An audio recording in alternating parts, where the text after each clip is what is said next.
नमस्ते। आज म हजुरहरूलाई गोदार थापा डिजिटल वंशावली एपमा कसरी रजिस्टर गर्ने भन्ने प्रक्रियाको बारेमा जानकारी गराउन गइरहेकी छु। हजुरहरूले प्ले स्टोर और एप स्टोरमा गोदार थापा फाउन्डेसन भनेर सर्च गर्नुहोला। त्यसपछि गोदार थापा फाउन्डेसन एपलाई इन्स्टल गरेर ओपन गर्नुहोला। एप ओपन गरिसकेपछि यस्तो खालको पेज ओपन हुन्छ। त्यसपछि डिफ्रेन्ट गाइडेन्सको पेजहरू पनि ओपन हुन्छ। त्यसलाई पनि हजुरहरूले भ्यू गरेर गाइडेन्सहरू पढ्न सक्नुहुनेछ। नेक्स्ट गरिसकेपछि रजिस्टरको पेज ओपन हुन्छ, जसमा आफ्नो डिटेल्सहरू भर्नुपर्ने हुन्छ। जस्तै फर्स्ट नेममा आफ्नो नाम, लास्ट नेममा गोदार अथवा गोदार थापा, फोन नम्बरमा आफ्नो फोन नम्बर र इमेलमा इमेल एड्रेस टाइप गर्नुहोला। कन्ट्रीमा नेपाल, प्रोभिन्समा आफ्नो प्रदेश छनौट गर्नुहोला, जिल्लामा आफ्नो जिल्ला छनौट गर्नुहोला र म्युनिसिपालिटीमा आफ्नो गाउँपालिका अथवा नगरपालिका छनौट गरेर वार्ड नम्बरमा आफ्नो वार्ड नम्बर छनौट गर्नुहोला। पासवर्ड राख्दाखेरि एउटा क्यापिटल लेटर, एउटा स्पेसल क्यारेक्टर र अरू नम्बर राख्नुपर्ने हुन्छ।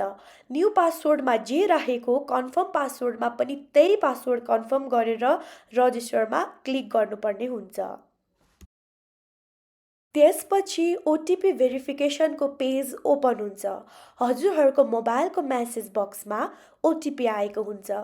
त्यस ओटिपीलाई हजुरहरूले यहाँ टाइप गरेर भेरिफाई गर्नुपर्ने हुन्छ। त्यसपछि फोन नम्बर सक्सेसफुल्ली भेरिफाइड भनेर आउँछ अनि त्यसपछि हजुरहरूले ब्याक गरेर लगइनको पेजमा जानुपर्ने हुन्छ। त्यहाँनेरि अघि हजुरले आफूले राखेको फोन नम्बर टाइप गर्नुहोला र अघि सेट गर्नुभएको पासवर्ड पनि टाइप गरेर लगइन गर्नुहोला। त्यसपछि हजुरहरू सक्सेसफुल्ली लगइन भएर यस्तो खालको होम पेज ओपन हुन्छ। एपको फिचरहरूको बारेमा भन्नुपर्दा होम पेज खोलेपछि गते, बार, जन्म उत्सव, वर्षगाँठो लगायत सबै कुराहरू देखाइएको हुन्छ।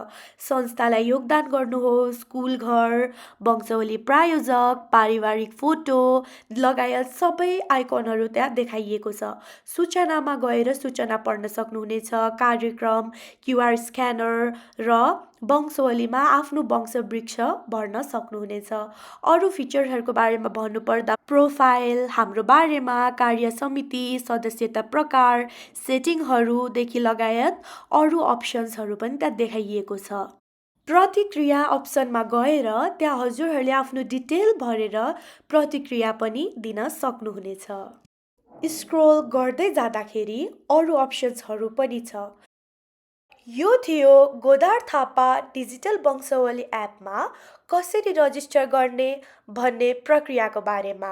हजुरहरूले वेबसाइटमा पनि यसै प्रकारले रजिस्टर गर्न सक्नुहुनेछ। अर्को भिडियो भनेको वंशावलीमा आफ्नो वंशवृक्ष कसरी भर्ने भन्ने प्रक्रियाको बारेमा हुनेछ। त्यतिन्जेलको लागि धन्यवाद।